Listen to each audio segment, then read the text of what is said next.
digitalisasi ini membantu saya untuk mempelajari, memahami, dan juga melihat secara langsung bagaimana proses desain di dalam arsitektur.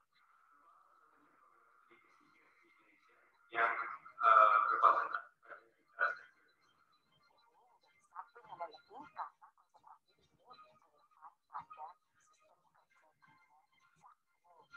sistem ini bisa membantu saya untuk tetap bekerja di Dili dan tidak meninggalkan pekerjaan saya.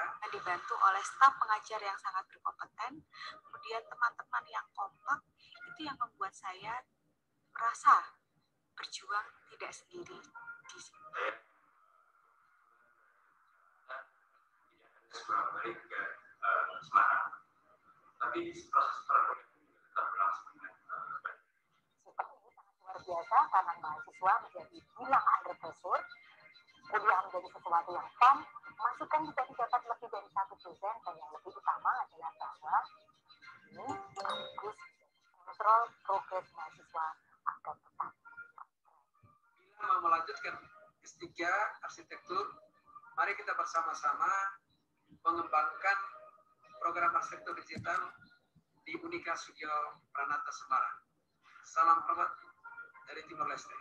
Untuk itu, mari bergabung bersama program Doktor Arsitektur Konsentrasi Arsitektur Digital Unika Studio Pranata Semarang.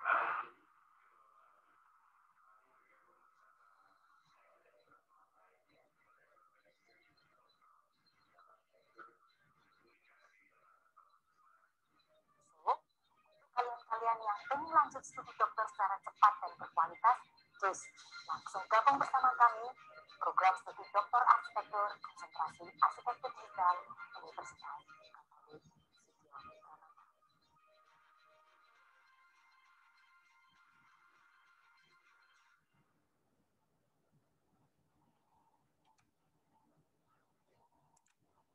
Ya.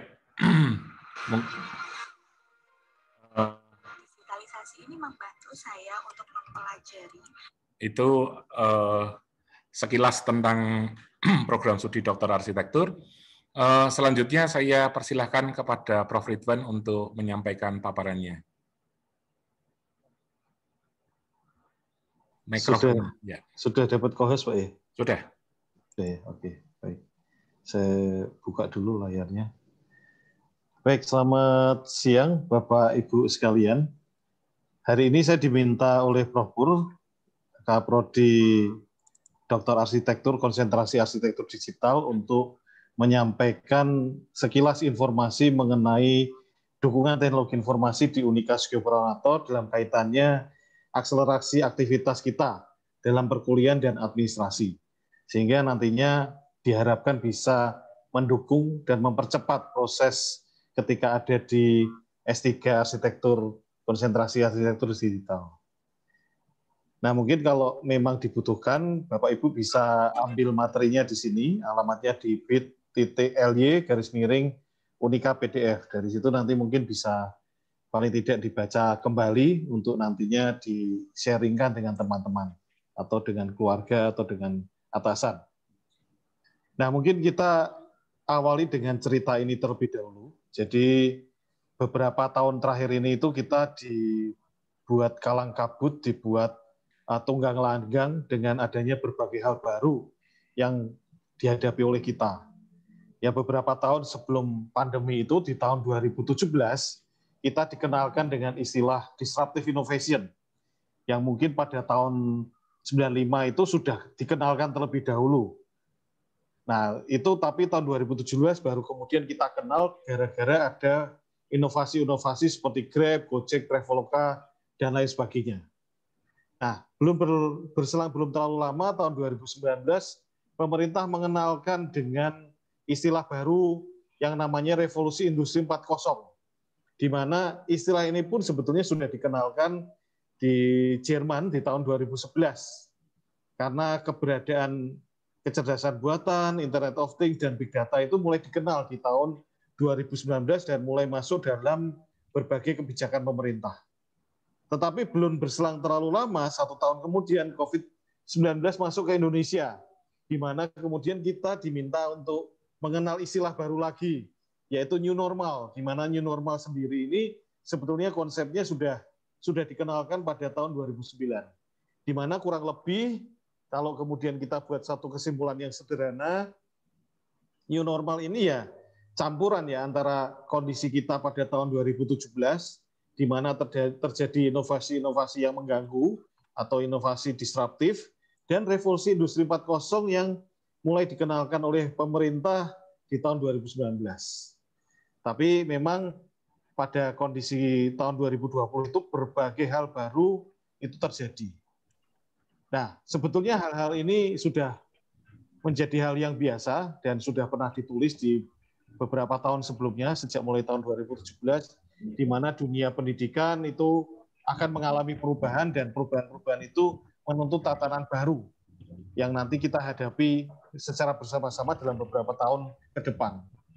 Nah, antisipasi yang dilakukan oleh Unika Sugio Pranoto, ya ini bukan cenayang, bukan paranormal, tetapi memang pada waktu itu sudah ada usaha-usaha untuk mengembangkan diri untuk menghadapi masa depan. Di tahun 95 sudah dikembangkan sistem komputerisasi untuk akademik, terutama nilai dan keuangan mahasiswa, sehingga lebih teratur dalam pengelolaannya. Tapi kemudian tahun 2011, 10 tahun kemudian, itu kita kemudian mengembangkan yang namanya sistem pembelajaran daring, di mana terus direvitalisasi, diperbaiki terus.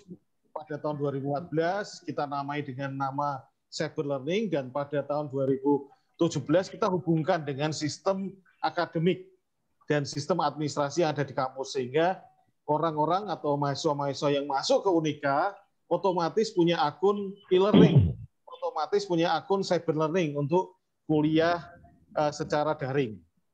Dan kita sama-sama tahu bahwa pada tahun 2020 akhirnya teknologi itu dipakai. Nah, akhirnya dalam beberapa tahun kemudian sosok-sosok baru di Unika ini lahir. Ada yang namanya Dimas, ada yang namanya Delta, ada yang namanya Vanika, ada yang namanya Donita, dan lain sebagainya.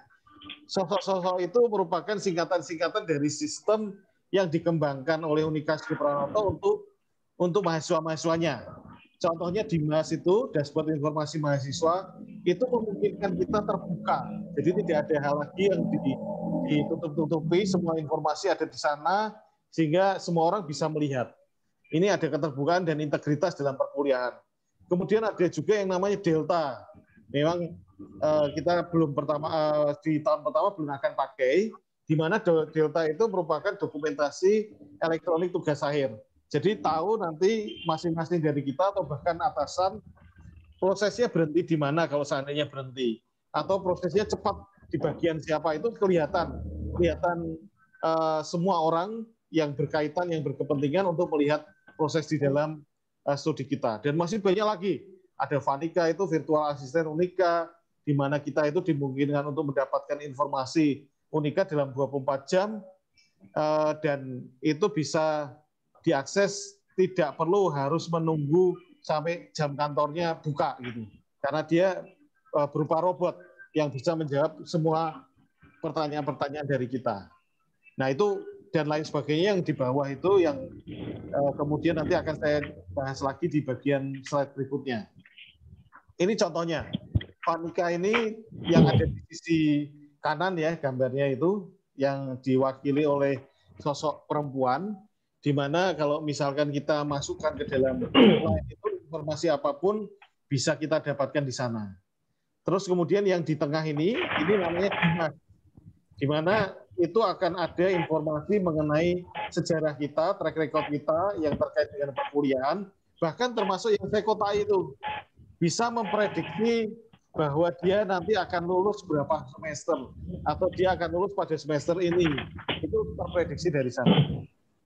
Nah, dan orang tua ini juga tidak kita lupakan ketika membuat sistem di mana orang tua bisa mengakses informasi yang ada atau yang ada di dalam perkuliahan anak-anaknya gitu ya, untuk bisa kemudian diketahui prosesnya sampai di sana, di mana gitu. Sedangkan untuk yang S3 sama-sama menggunakan akses yang untuk orang tua, tetapi bisa dipakaikan untuk pimpinan ketika pimpinan ingin mengetahui prosesnya itu sudah sampai di mana. Nah, ini terpantau dengan transparan, kelihatan dari manapun kalau seandainya yang bersangkutan itu bisa punya akses menuju ke website ini. Nah, ini contohnya. Jadi hanya perlu memasukkan NIM dan tanggal lahir, maka semua informasi bisa didapatkan dari sana. Gitu. Jadi termasuk juga kapan lulusnya, semua ada di sana. Nah, untuk dosen, kita punya beberapa aplikasi yang nantinya dipakai untuk berbagai aktivitas dosen dalam mengajar maupun dalam publikasi. Ada seperti aplikasi Unika Menyapa, kemudian website yang dinamakan Sintak, kemudian hybrid learning yang namanya Cyber Unika CID, kemudian repository yang letaknya di repository Unika CID untuk berbagai tulisan yang dibuat oleh dosen. Nah, cyber learning tampilannya seperti ini. Jadi cyber learning ini tempat kita kemudian nanti ngumpul untuk kemudian melakukan aktivitas dalam perkuliahan. Memang namanya kemudian karena fungsinya kemudian berkembang, namanya ini seringkali menyesuaikan. Jadi kalau semester 1 itu Cyber Unika CID, tapi kalau semester 2 Cyber 2 Unika CID, begitu seterusnya. Di mana semua aktivitas ketika perkuliahan itu ada di sana. Dan begitu juga dengan evaluasi atau bahkan mungkin kalau dibutuhkan ada seminar, itu ada semua di dalam cyber learning. Kemudian untuk mahasiswa, kita punya yang namanya website Sintak Unika CID, Sistem Informasi Terpadu ya perkuliahan, ya kuliah terpadu. Jadi di sana itu ada semua yang dibutuhkan oleh mahasiswa dari KTM sementara, kemudian pemilu mahasiswa sampai dengan semua yang dibutuhkan terkait surat keterangan, SKPI, wisuda, kemudian job fair, dan status perpustakaan. Jadi komplit ada di sana. Selain website, itu juga ada yang namanya aplikasi Dimas yang tadi sudah diinformasikan. Tapi aplikasi Dimas yang tadi sudah ditampilkan itu hanya meliputi informasi saja yang kaitannya laporan akademik. Tapi sebetulnya isinya banyak. Ada presensi online, ada KRS Mandiri, kemudian informasi tentang tagihan pembayaran, sampai dengan pengumuman-pengumuman SKPI dan surat keterangan. Begitu juga ada aplikasi lain seperti Unika Menyapa untuk update informasi yang ada di Unika dan aplikasi Unika Kita. Kemudian tadi Vanika, kemudian ada juga cyber learning, perpustakaan dan repositori itu juga terbuka untuk mahasiswa. Artinya mahasiswa juga bisa menyimpan dokumen-dokumen publikasinya itu di dalam repositori Unika CID. Nah ini contohnya, presensi digital ini contohnya seperti ini. Ini yang dijalankan sebelum pandemi dan dilanjutkan pada saat pandemi. Jadi pada saat pandemi ini perkuliahan ya presensinya sudah tersedia dari dulu. Sehingga tidak ada kendala yang berarti. Dulunya sempat menggunakan QR code, tapi tadi diganti dengan yang di slide sebelumnya. Nah untuk alumni, kalau nanti kita sudah jadi alumni, itu ada beberapa aplikasi yang disiapkan untuk alumni, seperti Menyapa dan Halo Alumni, di mana semua informasi, semua layanan tersedia di sana. Untuk yang kaitannya dengan legalisir, dokumen-dokumen itu ada letaknya di verifikasi Unika CID. Nah, jadi semua dokumen yang dibutuhkan seperti legalisir, kemudian akreditasi dan lain sebagainya, itu sudah disediakan untuk alumni. Jadi alumni tidak pernah ditinggalkan. Termasuk juga kalau ada penggalangan dana, baik untuk kegiatan-kegiatan sosial maupun untuk mahasiswa, itu juga disediakan di Duta Unika CID. Job fair juga disediakan untuk alumni, terutama alumni yang biasanya dari S1. Nah ini contohnya legalisir digital. Jadi mahasiswa saya pernah yang S1 ya, yang S1 itu pernah ketinggalan semua dokumennya, tetapi dengan adanya verifikasi Unika CID, maka dokumen ini bisa didapatkan dan dia bisa kemudian wawancara. Artinya semua dokumen elektronik yang kita punya pada saat kuliah di S1 itu S1 di Unika itu bisa diperoleh melalui verifikasi Unika CID atau HANI pada saat nanti jadi alumni. Nah, untuk keperluan-keperluan khusus ini semua website-website ini sudah disediakan untuk kita semua, termasuk juga kalau kita mau menulis buku secara online atau kemudian kita mau menulis jurnal secara online. Jadi di sana semua ada di bagian keperluan-keperluan khusus. Dan yang baru saja diluncurkan ini yang namanya SISTA atau Smart Internship System Unika Sugio Pranoto, di mana mahasiswa itu dipertemukan dengan industri untuk mempermudah mereka mencari talent yang tepat dan juga kalau mahasiswa mencari perusahaan yang sesuai dengan yang diinginkan. Dengan kriteria yang sudah dituliskan, maka mereka diharapkan dengan menggunakan sistem itu bisa ketemu kemudian akhirnya mendapatkan tempat yang sesuai dan mendapatkan sumber daya yang memang cocok dengan kriterianya. Ini yang baru saja diluncurkan. Kemudian inovasi yang dilakukan oleh perpustakaan, ketika kita berkunjung ke perpustakaan ada berbagai hal ya. Kalau biasanya kita melihat perpustakaan di berbagai kampus itu ya sedianya cuma buku-buku saja atau bahkan e-book ya, elektronik buku yang mungkin bisa diakses dari mana-mana. Nah, tapi di sini itu juga tersedia augmented reality library. Kemudian ada kaitannya dengan sinopsis, kemudian ada dengan peta buku atau bahkan rak buku. Kemudian juga ada virtual reality library. Ada yang namanya hologram library. Kemudian ada juga yang namanya sepeda atau studio pembelajaran digital. Biasanya dipakai untuk merekam kegiatan-kegiatan pembelajaran. Dan yang terakhir namanya Stella. Nah, untuk bisa melihat tampilannya seperti apa, ini kita bisa lihat. Jadi virtual reality book selection ini mahasiswa kemudian masuk ke dalam dunia virtual, bukan di ruang perpustakaan, kemudian bisa pilih buku yang ada di sana. Nah, setelah bukunya selesai dipilih, maka kemudian mahasiswa ketika keluar, di lobi sudah ada bukunya. Tinggal dibawa saja untuk kemudian dipinjam. Ini yang namanya augmented reality. Jadi ketika HP ini disorot, ada sosok perempuan, kadang-kadang juga laki-laki, itu muncul di atas buku.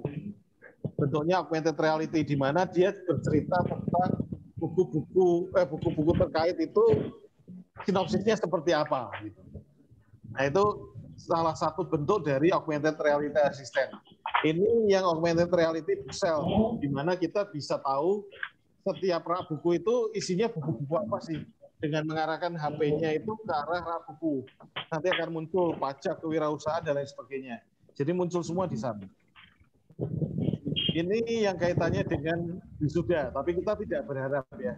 Kita tidak berharap 3 tahun ke depan itu kita masih dalam kondisi seperti ini, di mana wisuda itu tidak bisa dilakukan secara langsung. Tetapi kalaupun terpaksa memang kita menggunakan wisuda secara virtual, maka yang seperti ini sudah ada di Unika, di mana kita bisa merekam diri sendiri tanpa keberadaan rektor, tapi rektornya muncul di situ, memindahkan toga kalau yang S1. Kalau yang kaitannya dengan S3 diserahkan ijazahnya. Jadi tampak bahwa penggunaan teknologi ini juga bisa dipakai untuk keperluan ketika kita sudah selesai dalam perkuliahan. Nah, ini yang namanya hologram library assistant, di mana ada sosok yang muncul di tengah-tengah, itu menyapa peserta atau pengunjung perpustakaan yang datang. Di mana dia juga bisa tahu bahwa pengunjung perpustakaan itu punya hutang peminjaman buku atau tidak, gitu. Atau dia punya minat di dalam buku tertentu atau tidak, itu bisa disampaikan oleh hologram library assistant, di mana dia nanti muncul di dalam Prisma. Kalau ini yang namanya Dropbox buku perpustakaan, jadi buku ini pas kembali, maka mahasiswa tidak perlu masuk ke perpustakaan di masa pandemi, tapi cukup masukkan ke Dropbox, di mana langsung terkoneksi ke dalam sistem. Sehingga otomatis langsung terekam ke sistem perpustakaan bahwa bukunya kembali. Kemudian, ya, jadi ini tampilan videonya.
Jadi begitu Bapak Ibu, jadi pada prinsipnya bahwa teknologi-teknologi yang dikembangkan baik sebelum pandemi maupun pada saat pandemi yang ada di Unika Sugio Pranoto ini memungkinkan kita semua untuk memanfaatkan segala kelebihan yang ada saat ini, baik itu terkait dengan big data, kemudian kecerdasan buatan, atau bahkan Internet of Things, agar kelancaran aktivitas kita dalam perkuliahan, kemudian juga kaitannya dengan administrasi perkuliahan itu juga terselenggara dengan baik, dapat diakses dengan baik, sehingga kita tidak mengalami kesulitan atau hambatan pada saat studi, terutama di S3 Arsitektur, konsentrasi arsitektur digital.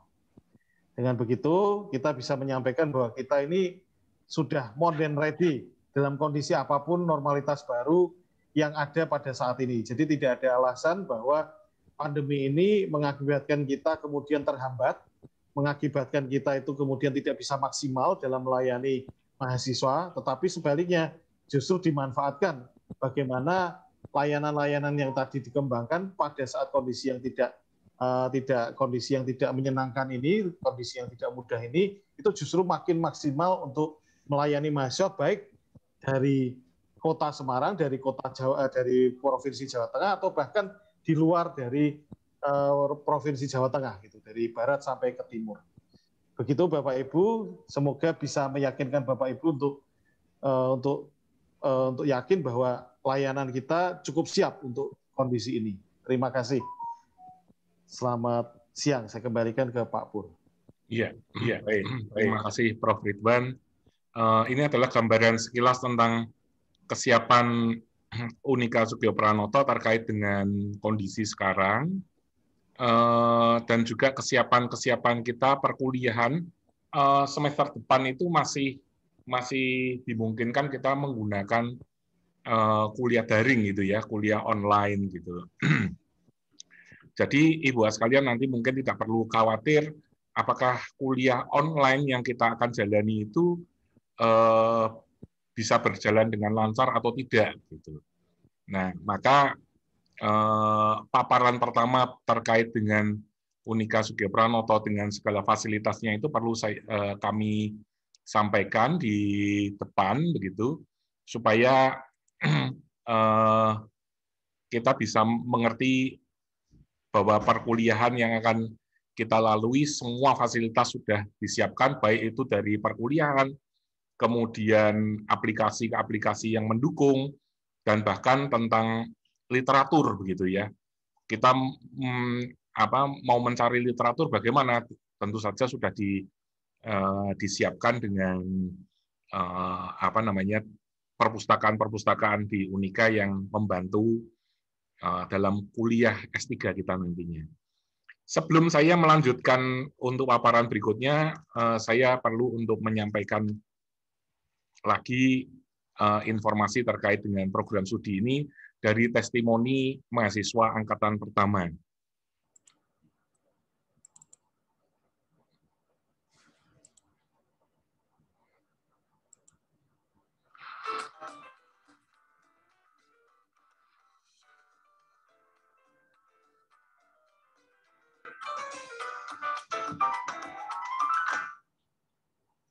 Halo, saya Oni, mahasiswa S3 jurusan arsitektur di Unika Sugio Pranoto, Semarang. Saya adalah mahasiswa yang angkatan berkuliahnya kebetulan bersamaan dengan pandemi COVID-19, sehingga kami kuliahnya secara online di rumah aja. Dan ternyata kuliah secara online bersama dengan Unika Sugio Pranoto itu sangat seru loh, dan sangat berkualitas. Saya bisa studi sambil melaksanakan tugas saya di tempat kerja, di beberapa perguruan tinggi, karena kebetulan saya juga ngajar di Unpad Surabaya. Kemudian saya tetap bisa dekat dengan keluarga. Dengan perkuliahan model online ini tidak mengganggu semangat belajar kami, bahkan lebih efektif. Dalam satu semester perkuliahan itu tidak pernah kosong, bahkan materinya sesuai dengan RPS-nya. Program studi arsitektur digital adalah program studi yang menurut kami sangat inspiratif dan banyak mendukung kegiatan saya sebagai praktisi maupun sebagai akademisi. Banyak sekali insight-insight baru yang disampaikan, sehingga memberikan banyak pencerahan dalam masa pembelajaran kami. Dan yang paling penting, pola belajar dengan materi yang melalui peraturan pendidikan dan kebudayaan. Kita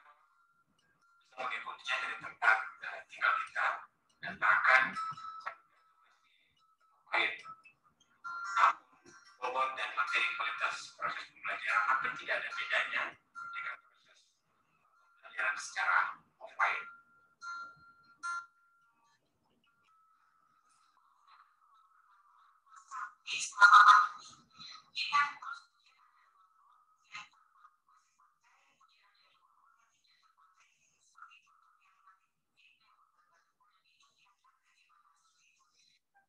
Bagaimana tingkat kesehatan di dalam uang itu perlu dikaji juga, karena peraturan Menteri Kesehatan itu terkait dengan kajian semacam itu juga ada panduan pamokannya, berapa temperaturnya, berapa kelembabannya, terus kemudian agar oksigen, pergantian udara bebas, itu juga disukai atau dalam peraturan.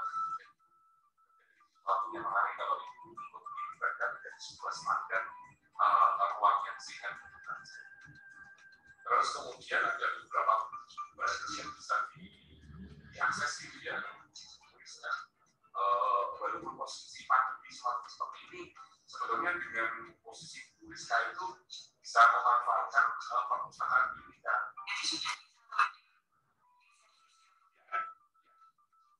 Oke, demikian pembimbingan bahwa di program kita bisa berinteraksi dengan santai, kemudian antara siswa bisa diskusi semacam ini, jadi tidak canggung lagi. Jadi tunggu apa lagi? Ayo bergabung bersama dengan Kelas. Dijamin belajar itu jadi lebih menyenangkan. Di arsitektur digital ini sangat menjunjung tinggi yang namanya kejujuran dan kedisiplinan yang dikemas demikian rupa sehingga kami tidak merasakan berat, dan yang pasti saya bisa tetap merasakan bahagia. Mari bergabung bersama kami di Unika Sudra Kanto Semarang.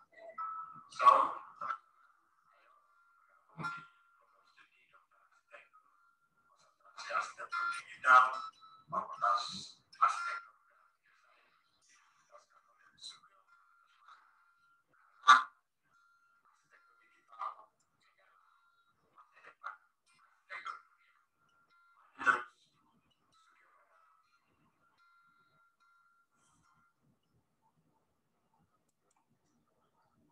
Baik, itu yang kita bisa dengarkan dari para angkatan pertama mahasiswa program Doktor Arsitektur. Dan Ibu-Bapak sekalian, kalau nanti bergabung dengan kami, Ibu-Bapak sekalian akan masuk pada angkatan yang kedua. Angkatan pertama yang telah berlangsung ini sekarang sudah menyelesaikan semester 2, dan semua prosesnya itu pada saat ini masih menggunakan sistem online karena pandemi ini. Kemudian untuk semester 2 itu kan berupa paper ya. Paper itu tadi ada videonya, saya sedang memberi bimbingan papernya Bu Rizka. Bu Rizka hadir di ruangan ini juga. Pada saat itu saya memberi bimbingan pada Bu Rizka dan tidak ada kesulitan sama sekali, dan akhirnya proses untuk bimbingan paper itu juga bisa berjalan dengan lancar. Baik Ibu sekalian, saya akan menyampaikan paparan saya.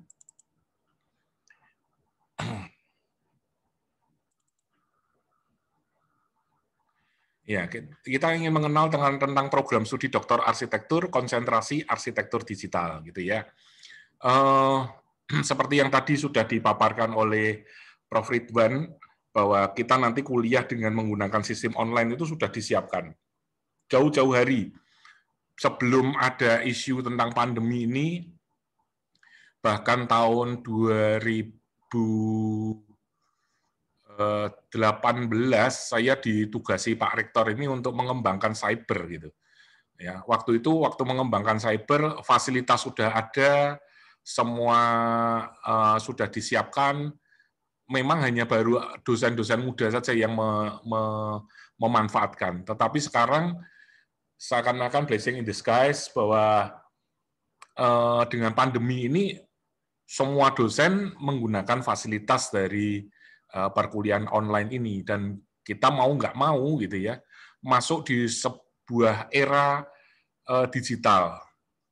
Ya, bisa dikatakan kita dipaksa dalam tanda petik masuk di dalam era digital karena adanya pandemi ini gitu ya. Mungkin perkuliahan dengan menggunakan pendekatan paksaan begitu ya, karena adanya pandemi ini banyak yang tidak siap dan banyak juga yang tertatih-tatih atau mungkin perangkat-perangkat yang digunakan tidak memadai gitu ya. Tetapi karena sebelum pandemi itu Unika sudah menyiapkan, maka kami menyatakan bahwa kami siap untuk melakukan itu dan tidak ada kendala yang cukup berarti yang ada di sana. Nah, sekarang dengan kita menawarkan program studi doktor arsitektur digital, bukan berarti bahwa Ibu Bapak sekalian nanti akan full dengan menggunakan kuliah online. Kalau misalkan kita memungkinkan kita offline, ya kita bisa melakukan dengan offline juga gitu ya. Ada beberapa yang mungkin merasa bahwa ingin untuk bertemu secara langsung begitu. Nah, itu pun masih kita memungkinkan untuk lakukan. Nah, program studi doktor arsitektur konsentrasi arsitektur digital ini tidak ada kaitannya dengan kuliah online sebetulnya gitu ya. Artinya bukan berarti kalau arsitektur digital terus kuliahnya online. Kita kuliah online itu kan karena situasional saja begitu ya. Nah, tetapi apakah yang menjadi titik konsentrasi arsitektur digital ini yang terpenting itu apanya itu. Nah, kita mau mendekati, kita mau belajar, kita mau melihat apa sih yang dimaksud dengan arsitektur digital yang menjadi kekasan di program studi doktor ini. Ya, bahwa di dalam arsitektur digital ini adalah satu bidang studi yang mana kita ini sangat-sangat terbantu gitu ya, bisa dikatakan terbantu dengan adanya proses digitalisasi. Mungkin ada di antara Ibu Bapak sekalian yang sudah mulai mengerjakan dengan BIM misalkan. BIM itu adalah sebuah bagian dari digital arsitektur ini yang mana sangat membantu. Mungkin Ibu sekalian bisa merasakan bahwa dengan menggunakan BIM itu terbantu banyak kegiatannya. Kalau kita melihat BIM ini dari 2D sampai pada sekarang 8D, yang dikembangkan itu sudah mengatakan 8D begitu, itu terlihat sekali. Kalau kita hanya 2D menggambar dengan 2D, mungkin antara denah dengan tampak ada sedikit pergeseran, ada sedikit ketidaksesuaian begitu. Tetapi begitu kita masuk ke 3D, kita tinggal potong, kita tinggal melakukan irisan dan sebagainya. Kegiatan kita menggambar potongan, menggambar tampak dan sebagainya menjadi sangat cepat sekali, walaupun kita hanya melakukan satu tindakan saja. Nah, itu kan kita bisa melihat betapa kita sangat terbantu. Belum lagi nantinya kalau kita sudah masuk ke 4D, kita masuk ke 5D, kita masuk ke 6D, dengan satu kali gambar semuanya gitu mempermudah kita, hasil dari gambar arsitektur itu bisa secara cepat dilakukan. Maka dikatakan bahwa di sini mulai dari konsep desain pun kita akan mengalami perubahan dengan digital arsitektur. Maka ada di antara Ibu sekalian yang ada merasakan bahwa bagaimana ya, saya kepingin sih masuk menggeluti digital arsitektur, tetapi saya mungkin belum begitu canggih di dalam mengoperasionalkan software arsitektur. Nah, nanti di dalam perkuliahan itu pengenalan-pengenalan semacam itu, pelatihan-pelatihan terkait dengan software dan sebagainya itu juga kami adakan dan membantu untuk Ibu sekalian mengenal. Teman-teman yang ada di dalam program studi doktor arsitektur pun ini nanti secara secara bersama-sama begitu saling share gitu ya tentang pengalaman-pengalamannya, itu pun juga akan membantu kita untuk memahami. Tetapi di sisi yang lain, mungkin Ibu sekalian tidak selalu berkutat dengan atau menguasai tentang digital arsitektur, tetapi Ibu sekalian bisa saja melakukan kritik atau mengembangkan konsep tentang digital arsitektur. Ya, karena tadi saya cerita bahwa di dalam kita membuat desain yang model lama menggunakan manual, mungkin menggunakan gambar tangan, kemudian kita menggambar dengan AutoCAD 2 dimensi begitu, itu polanya desainnya seperti ini. Gitu. Tetapi begitu semua kegiatan itu terdigitalisasi, mestinya akan ada satu perubahan ya di dalam melakukan desain, konsep desainnya, programmingnya, pengembangannya dan sebagainya itu akan berubah. Nah, mungkin Ibu sekalian masuk di situ. Itu pun juga masuk di dalam ranah penelitian dari digital arsitektur di program studi doktor ini. Ya. Kemudian sekarang ini banyak sekali kajian-kajian yang terkait dengan digital arsitektur. Ya, bahkan ada asosiasinya namanya Akadia gitu ya, Ibu sekalian bisa bergabung di dalam asosiasi ini. Dia mengatakan bahwa ada 9 aspek di dalam digital arsitektur. Ya, 9 aspek ini yang nanti akan selalu berkembang dan selalu akan mempengaruhi di dalam dunia arsitektur ini. Misalkan tentang digital pedagoginya. Di dalam pembelajaran ini nanti juga akan melibatkan digital. Kalau melibatkan digital, kemudian nanti akan berimbas pada output dari pendidikan ini akan berubah juga. Penggunaan peralatan-peralatan digital yang mulai sekarang Ibu sekalian ada yang mulai untuk menggelutinya itu. Ya, berarti akan ada satu perubahan paradigma untuk berarsitektur karena digital tools-nya itu sudah mulai dikembangkan. Kemudian digital production atau fabrication-nya itu juga kita bisa gunakan gitu ya, menggunakan robot, bahkan sekarang ada 3D printing. 3D printing-nya itu bukan 3D printing yang kecil lagi, tetapi rumah pun bisa dibangun dengan 3D gitu ya, dengan 3D printing gitu ya. Nah, itu. Kemudian visualisasinya juga digital, project-projectnya digital. Ya, kita bisa menggunakan artificial intelligence, kita bisa menggunakan virtual reality, augmented reality dan sebagainya itu membantu kita di dalam digital project kita. BIM juga bisa kita libatkan, digital design-nya juga, kemudian representasi, thinking dan praktisnya. Kemudian, apa sih yang menjadi scope di dalam digital arsitektur ini? Kita bisa menggunakan digital modeling untuk urban design. Mungkin ada yang di antara Ibu sekalian yang memiliki keminatannya pada urban design, pemukiman, perkotaan, dan sebagainya itu, digital modeling-nya juga sudah tersedia untuk ini. Ya, untuk masuk di sana, dan kemudian kita bisa menggunakannya itu untuk menjadi bagian dari penelitian kita. Untuk konstruksi dan arsitektur sudah banyak yang kita mungkin kenal, walaupun kita masih dulu mengenalnya secara parsial, misalkan SAP, mungkin kita mengenal yang namanya MS Project, kemudian kita mengenal yang namanya CAD dan sebagainya. Sekarang kita mengenal Revit yang bisa menjadi salah satu tools untuk melakukan kegiatan sesuai dengan BIM begitu ya. Nah, itu kita bisa gunakan. Kemudian ya kita bisa menggali atau melakukan penelitian terkait dengan impact of digital architecture on cityscape misalkan. Digital mapping, visualization-nya, virtual reconstruction project, ya, intelligent building, VR, AR itu kita bisa lakukan bagian-bagian ini dan seterusnya itu menjadi tema-tema penelitian di program studi doktor arsitektur ini. Kemudian, mengapa digital arsitektur ini bisa menjadi satu konsentrasi, bisa dikatakan begitu? Karena kita mau tidak mau melihat bahwa dunia kita berubah dengan adanya digital arsitektur. Ya, dengan digital arsitektur itu memunculkan apa? Memunculkan metode baru. Ya, memunculkan metode baru. Mengapa saya mengatakan sudah muncul metode baru? Kalau kita ingat di dalam berarsitektur itu pertama arsitek menggambar.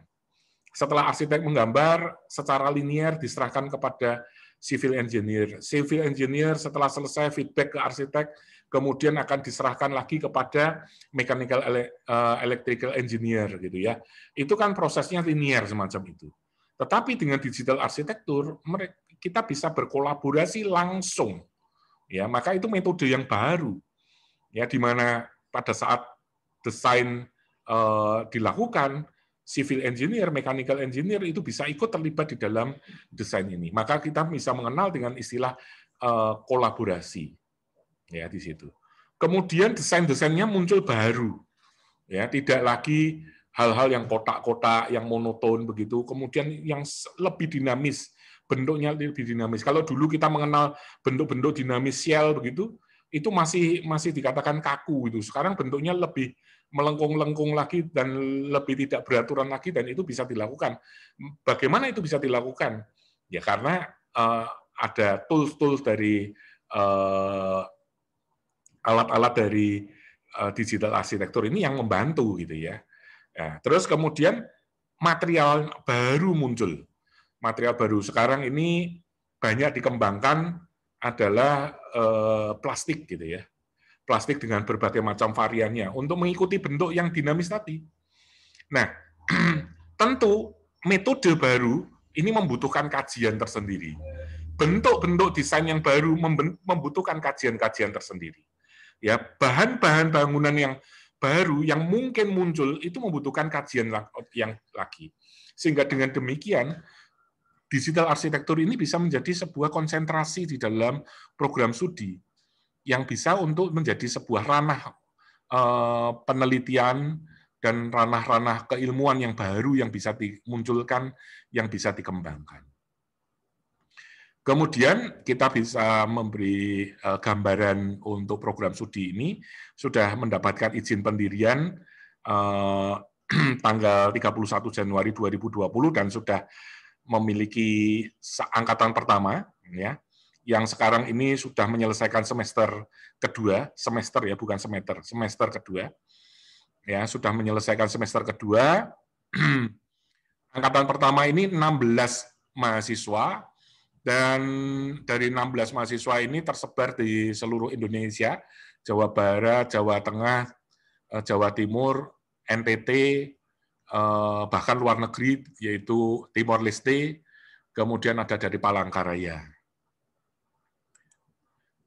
Kemudian Dies Natalis pertama kami sudah lakukan ya pada bulan Februari yang lalu, Januari-Februari begitu ya. Dan kemudian pada bulan Februari ini kami melakukan Dies Natalis ini dengan melibatkan semua mahasiswa angkatan pertama untuk menyampaikan pokok-pokok pemikirannya setelah mengikuti kuliah di program studi doktor ini dan pengalaman-pengalaman mereka. Pengalaman ini bukan pengalaman testimoni, bukan, tetapi pengalaman di dalam menyerap perkuliahan itu. Dan kemudian hasil dari perkuliahan itu mereka sampaikan di dalam sebuah webinar 2 hari dan diikuti oleh teman-teman di seluruh Indonesia gitu ya. Jadi webinar ini sifatnya terbuka. Kemudian saat ini kami telah melakukan kerjasama. Jadi program studi doktor arsitektur, konsentrasi arsitektur digital ini sudah melakukan kerjasama dengan Technische Universität Darmstadt. Kami melakukan joint research, ya. Kemudian melakukan kerjasama dengan Ikatan Arsitek Indonesia untuk kaitan dengan Tridharma Perguruan Tinggi. Kemudian dengan IPLBI, ya, Ikatan Peneliti Lingkungan Binaan, itu kami sudah melakukan kerjasama juga. Untuk IAI itu kami melakukan kerjasama dalam waktu dekat ini di bulan September untuk webinar, ya. Kemudian Ikatan IPLBI ini, Ikatan Peneliti Lingkungan Binaan ini kami melakukan penulisan buku bersama. Kenari Jaya mensupport kerjasama antara IAI dengan Unika untuk webinar tersebut, ya. Kemudian juga kami melakukan kerjasama dengan Universitas Parahyangan, Universitas Atmajaya Yogyakarta, ya, untuk mengembangkan dari program studi doktor arsitektur ini. Ya, ini yang kerjasama dengan TU Darmstadt, ya. Jadi Saya kalau cerita bukan wah apa iya gitu ya. Nah, ini saya tunjukkan MOU-nya dengan IAI, dengan IPLBI, dan dengan Kenarijaya. Ya, ya ini. Terus kemudian kami juga sering melakukan webinar-webinar begitu ya, untuk terkait dengan arsitektur digital ini, sehingga Ibu sekalian nanti juga banyak untuk diperkaya tentang arsitektur digital ini. Terus kemudian kami menyiapkan jurnal digital arsitektur juga ya, namanya Journal of Digital Architecture, itu akan diterbitkan nanti bulan September, ya sudah mendapatkan ISSN-nya. Kemudian Ibu sekalian perlu untuk mengetahui bahwa apa yang akan Ibu sekalian lakukan selama 6 semester jika Ibu sekalian kuliah di program studi ini. Yang pertama adalah pada semester pertama Ibu sekalian akan mengikuti kuliah, ada kuliah. Ya bisa dikatakan ini bukan kuliah seperti S1 atau S2, tetapi ini sifatnya seperti refreshing gitu ya. Nanti di sini akan banyak diskusi-diskusi, membaca jurnal dan sebagainya. Ya, kemudian ujiannya bukan ujian hafalan, tetapi ibu sekalian nanti ujiannya membuat jurnal sampai publish gitu ya. Dari ini, tapi jurnal yang diminta hanya jurnal nasional saja, tidak jurnal nasional terakreditasi, tidak jurnal internasional, tidak jurnal Scopus gitu ya, karena masih di semester pertama. Ya, kemudian ibu sekalian bisa memilih MKP sesuai dengan keminatan Ibu sekalian semuanya. Nanti kami menyediakan MKP-nya. Kemudian seminar pendalaman materi, itu ada 3 kajian, yaitu kajian filosofi, kajian teori, dan kajian metode. Ibu sekalian nanti akan membuat paper dan diuji. Seperti yang tadi ada videonya, saya sedang memberikan bimbingan, bukan ujian nanti, tapi sedang memberikan bimbingan. Ya, nanti dilakukan proses pembimbingan terkait dengan seminar pendalaman materi ini, dan sampai sekarang mahasiswa angkatan pertama saya sudah lancar sampai pada semester 2 ini sudah lulus gitu ya. Dan nanti masuk pada ujian proposal kualifikasi. Ini ujiannya 1 kali saja Ibu sekalian. Ujiannya cukup 1 kali untuk masuk ke semester berikutnya, yaitu semester 4 nanti. Yaitu seminar kemajuan penelitian pertama dan penulisan jurnal ilmiah pertama, itu jurnalnya harus Scopus memang. Ya, ini peraturan dari Dikti. Kemudian semester kelima adalah menulis seminar kemajuan penelitian kedua dan penulisan jurnal ilmiah kedua, ya Scopus juga. Ya, berarti Ibu sekalian itu akan ada ujian wawancara. Kalau di semester 2 ini 3 kali, kemudian semester 3 1 kali ujian, semester 4 1 kali ujian, semester 5 1 kali ujian, kemudian hanya ada ujian disertasi tertutup 1 kali ujian. Tidak ada ujian terbuka. Dan kami berusaha untuk meminimalisir betul-betul keuangan yang Ibu sekalian keluarkan, supaya tidak terlalu boros. Jadi kami tidak mengadakan pesta-pesta seremonial terkait dengan disertasi ini, ujian disertasi. Jadi ujian disertasi terbuka itu yang biasanya hanya seremonial dan ada sedikit pesta begitu, kami tiadakan. Kemudian tadi riset yang bisa dikembangkan oleh Bapak sekalian, baik itu desain, teori, sejarah, teknologi, pemukiman, perkotaan, kritik, itu bisa Ibu sekalian dalami di sini. Ibu sekalian bisa memilih salah satu ini untuk kemudian dikaitkan dengan arsitektur digital. Apakah itu dengan melihat simulasi komputernya, artificial intelligence, dan sebagainya. Silakan untuk dikembangkan. Ibu sekalian, kalau memang berminat untuk masuk di program studi Dr. Arsitektur, silakan untuk mengisi pendaftaran di pmb.unika.ac.id ini. Kemudian men-scan ijazah dan transkrip ya S1 S2, kemudian di-upload di sana, scan atau fotokopi KTP itu di-upload juga. Rekomendasi 2 pemberi rekomendasi, misalkan pembimbing S2 Ibu sekalian semuanya, dosen senior di tempat Ibu sekalian, profesor yang mengenal baik dari Ibu sekalian semuanya. Kemudian tes potensi akademik dengan nilai 550, tes TOEFL dengan 500, atau IELTS 6. Ya, untuk TOEFL dan IELTS mungkin masih bisa ada perpanjangan waktu, tetapi sesegera mungkin untuk menyerahkan hasilnya ini. Kemudian biaya kuliahnya ini berapa? Uang pendaftarannya, Ibu sekalian, kalau berminat memasuk, itu membayar uang pendaftaran 1,5 juta. Kemudian biaya kuliahnya per semester itu 13.500.000, itu paket. Jadi artinya ini bukan per SKS, tetapi satu semester Ibu sekalian mengeluarkan uang 13.500.000. Ya, kalau Ibu sekalian bisa secara lancar kuliah, itu silahkan untuk dihitung, ini dikali 6 saja gitu ya. Ya, permasalahannya adalah kami berusaha untuk meminimalisir permasalahan dosen. Artinya mungkin dosennya sulit dicari, sulit memberi masukan dan sebagainya, itu kami minimalisir. Nah, sehingga dengan demikian silahkan Ibu sekalian sendiri yang mengatur effort Ibu sekalian, ya, sehingga dengan demikian Ibu sekalian nanti akan bisa menyelesaikan selama 6 semester. Mengapa kami bisa mengatakan seperti itu? Seperti tadi yang disampaikan oleh Prof. Ridwan, bahwa Unika itu kan punya program-program pemantauannya itu, ya, ada Delta, ya, ada Dimas dan sebagainya, di mana semua program aplikasi itu bisa untuk menjadi evaluasi buat kami. Oh, kalau ini ada dosen yang sulit untuk dicari, dosen ada yang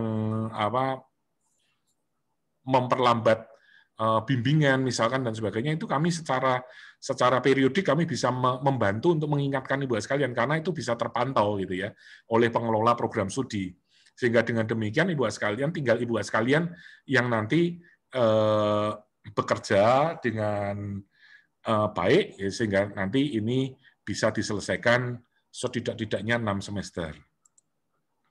Ya, kegiatannya ini mungkin nanti waktunya ini fakultatif karena bisa disesuaikan nanti. Kira-kira itu Ibu sekalian yang saya sampaikan. Kita bisa lanjutkan dengan diskusi tanya jawab. Silakan Ibu sekalian. Kalau ada pertanyaan silakan.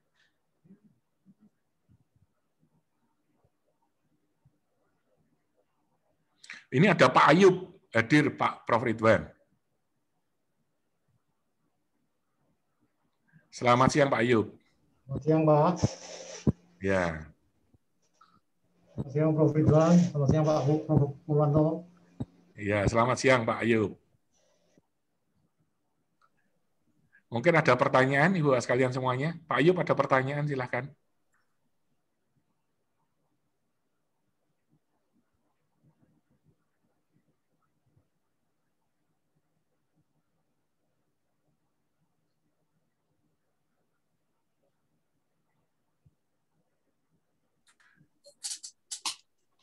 Mohon izin bertanya, Prof. Ya, silakan, Pak.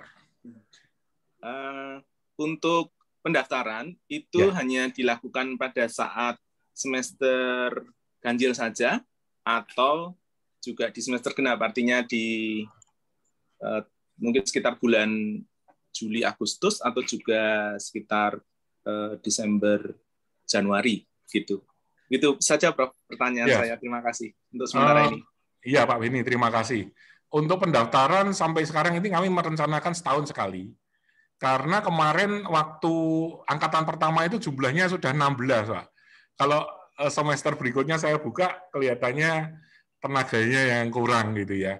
Nah, nanti itu sifatnya fakultatif saja. Kalau nanti jumlahnya di angkatan ini, saya harapkan sih sama dengan angkatan pertama. Kalau jumlahnya sama, ya nanti hanya 1 tahun sekali, Pak. Begitu.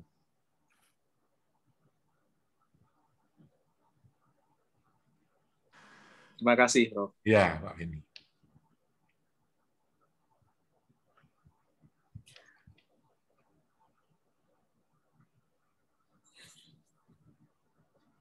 Ada yang lain, silakan.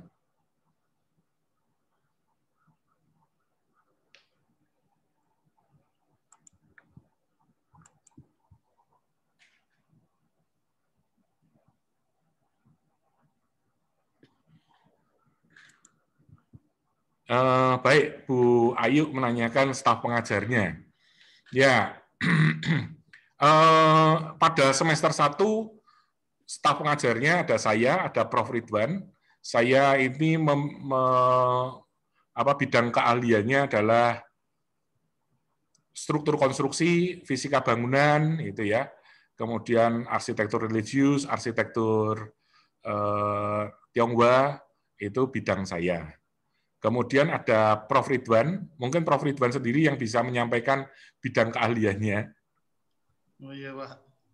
Jadi karena pada waktu pendirian arsitektur digital ini harus ada itu ya, pakar atau ahli di bidang teknologi informasi, maka bidang saya juga kaitannya dengan itu, teknologi informasi, kemudian rekayasa software, kemudian yang berbau-bau digital ya, itu semua masuk ke bidang keahlian saya gitu. Termasuk juga nanti akan mengajar di bagian itu juga. Gitu. Ya. Arsitektur digital. Terima kasih. Baik. Kemudian ada teman-teman saya di arsitektur, ya ada Pak Rudianto Susilo, itu filsafat, menguasai tentang filsafat, kemudian teori arsitektur, ya kritik arsitektur, sejarah arsitektur, itu Pak Rudianto Susilo. Kemudian ada Pak Kris Prantono, itu yang menguasai tentang desain, ya, desain arsitektur. Kemudian ada Bu Sri Rejeki, VG Sri Rejeki. VG itu singkatannya apa, saya sendiri juga nggak tahu singkatannya, tapi itu nama baptis. VG Sri Rejeki itu menguasai tentang perkotaan dan pemukiman. Kemudian ada Pak Ardianto.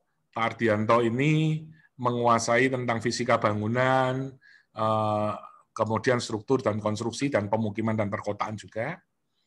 Kemudian ada Bu Tia Susanti, ini berkaitan dengan antropologi, arsitektur, dan kemudian terkait dengan metodologi riset juga. Kemudian ada Prof. Prasasto Satwiko dari Atmajaya Jogja, itu ikut untuk membantu sebagai tim pengajar di tempat kami. Itu menguasai tentang digital arsitektur. Kemudian nantinya setelah semester 3, itu kami membutuhkan promotor dan kopromotor. Kami juga menjalin kerjasama dengan berbagai profesor dan dokter untuk membantu menjadi promotor dan kopromotor. Kira-kira itu Bu Ayu, jawabannya Bu Ayu.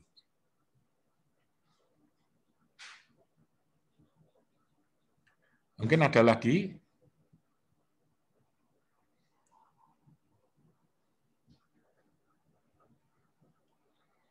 Boleh juga mengetik di kolom chat kalau Ibu sekalian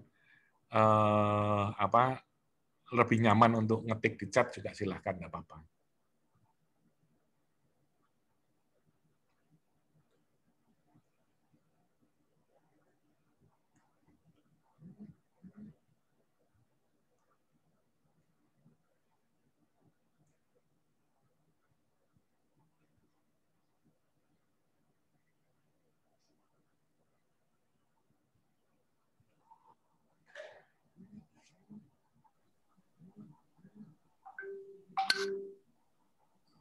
Pak Yusuf, open mic.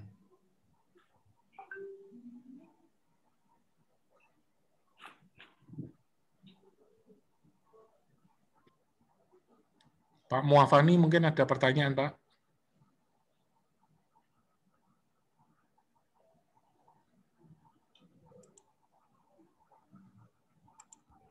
Mungkin materi aja, Prof.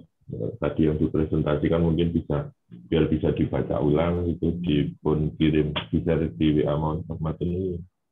Materi, maksudnya materi tadi presentasi saya ya, Pak? Iya, Prof. Oh iya, baik. Nanti software-software yang dikenalkan banyak sekali, Pak. Jadi kalau tidak sempat untuk dikenalkan di perkuliahan, kami akan mengadakan pelatihan-pelatihan, Pak. Oh iya, siap. Ini untuk memperdalam juga, karena selama ini yang kita pakai lebih ke Autodesk. Jadi ada beberapa software Autodesk juga mungkin kaitan dengan BIM mungkin, Prof. Terima kasih, Prof. Bulan Agustus awal itu saya rencana mengadakan ini pelatihan tentang Revit, Pak. Nanti kalau bersedia nanti Ibu sekalian boleh mengetikkan nomor WA-nya. Nanti saya undang Ibu sekalian untuk ikut pelatihan Revit gitu ya, untuk pemula. Ya, Prof, siap. Nanti saya share ke alumni juga, Prof. Iya. Baik. Jadi nanti Revit-nya itu diarahkan untuk penguasaan pada BIM-nya itu.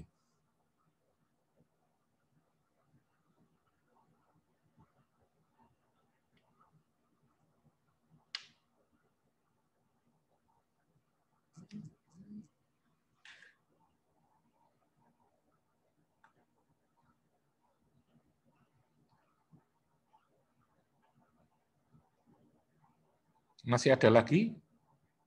Ibu sekalian silakan untuk ngetik di chat nomor WA-nya. Kalau nanti berkenan saya akan ngirim undangan untuk pelatihan software-software yang kami adakan.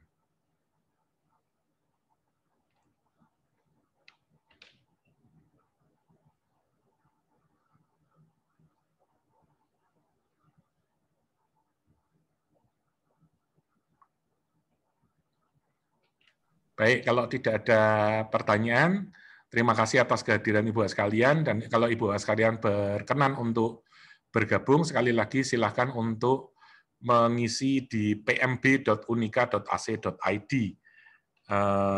untuk link pendaftaran dari program studi ini.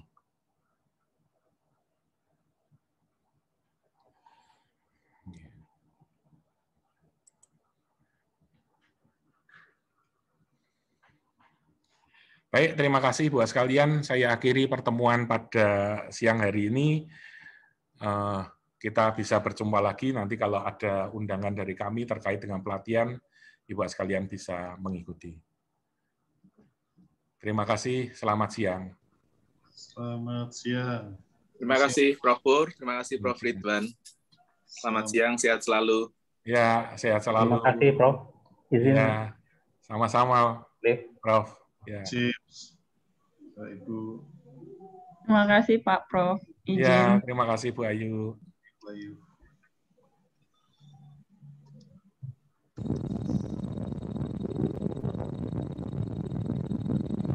Pak Ayub.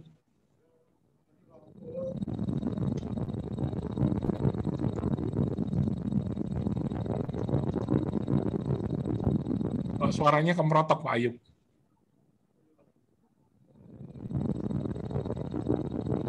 Nggak keluar suaranya, Pak Ayub.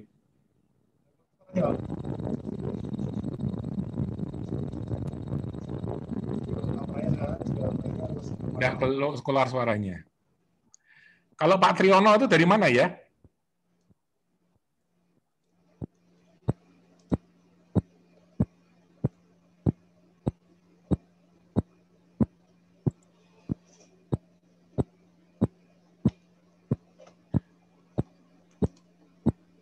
Dari Semarang, Prof. Dari mana, Pak? Dari Semarang. Dulu kita pernah jadi juri waktu lomba SMK guru di LPMP itu loh, Prof. Oh, iya. Iya. Dari UNES. Dari UNES ya, Pak. Ya, jadi dulu kita pernah ketemu ketika menjadi juri lomba CAT untuk ya, guru SMK. Ya. Saya ingat. Ya. Tapi sekarang sudah tidak ada kegiatan itu lagi ya, Pak, kelihatannya ya?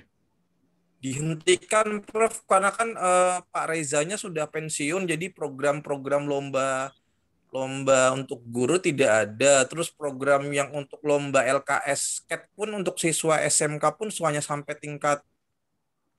tingkat Jawa Tengah, tingkat nasional sudah dihapus. Oh. Jadi kasihan itu yang jurusan DPIB itu, kasihan itu nggak ada ajang kompetitifnya. Iya. Iya, Pak. Jadi lebih ke pada program misalkan seperti bricklaying, furniture seperti itu. Iya. Yang desain tidak paham. Iya. Pak Triyono sebagai dosen di UNES ya? Iya, Prof. Oh. Ya, ini juga saya mau sekalian tanya juga ini tidak punya sama sekali background tentang ini ya, tentang arsitektur, Prof. Karena S1 saya pendidikan teknik bangunan. Terus S2 saya pendidikan kejuruan. Itu kalau tadi saya melihat bidang kajian yang di S3 kan itu ada kritik tentang pedagognya ya. Apakah dimungkinkan kalau saya misalkan melanjutkan studi di S3 Unika itu saya risetnya tentang model pembelajaran, yaitu tadi ada kan tadi ada perubahan dari konsep desain. Jadi misalkan itu bisa diajarkan dari tingkat SMA terus diploma begitu, mungkin saya risetnya untuk model apa desain instruksionalnya. Bisa saja Pak, karena ini ada, kalau nggak salah ada 2 atau 3 yang angkatan pertama itu malah membahasnya tentang model pembelajaran. Model pembelajaran studio, Pak. Gitu. Iya. Risetnya tentang pembelajaran studio. Oh. Iya. Bisa, Pak. Bisa ya, Pak. Bisa. Apa namanya desain instruksionalnya dimungkinkan ya, Prof ya di Unika itu ya. Iya. Pokoknya dikaitkan aja dengan arsitektur digitalnya, misalkan bagaimana metode pembelajaran terkait dengan arsitektur digital, misalkan begitu, itu bisa saja. Bisa, Pak. Oke. Iya. Tadi ada Pak, siapa tadi? Pak Dimas ya, Pak Dimas juga dari UNES juga, toh? Ya, itu satu institusi kami. Iya.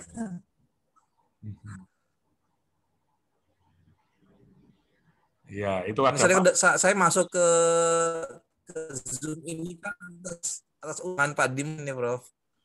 Bagaimana, Tadi saya diberi kabar, malah saya terlambat juga setengah. Tadi saya masuk ke Zoom ini kan atas undangan dari Pak Dimas. Tapi iya. saya bacanya telat setengah jaman. Oh iya, nanti saya kirim videonya aja, nanti saya kirim. Saya kirim videonya, Pak. Oke. Ya. Terima kasih, Prof. Iya. Iya. Terima kasih. Iya. Ini apa namanya? Saya lebih tertarik dengan tawaran tadi Prof tentang pelatihan itu jika kabar tentang latihan diadakan di Unika tentang berhubung dengan BIM, mungkin saya bisa minta tolong diberi kabar sih, Prof. Iya, nanti saya undang Pak Triyono nanti. Iya. Ya, terima kasih, Prof. Iya, baik. Pak Dedi.